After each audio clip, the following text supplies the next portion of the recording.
নিলাম থেকে ক্রিকেটার নিয়ে শক্তিশালী দল সাজিয়েও টুর্নামেন্ট শুরুর আগেই বড় অসহায় হয়ে যায় কলকাতা নাইট রাইডার্স।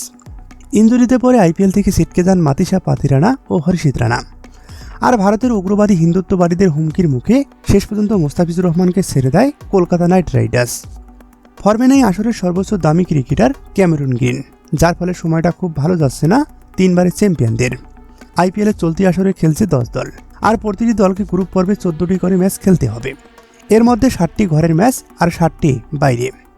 এরই মধ্যে 4 ম্যাচ খেলে কেকেআর মাত্র 1 পয়েন্ট নিয়ে 10 দলের মধ্যে নবম স্থানে রয়েছে।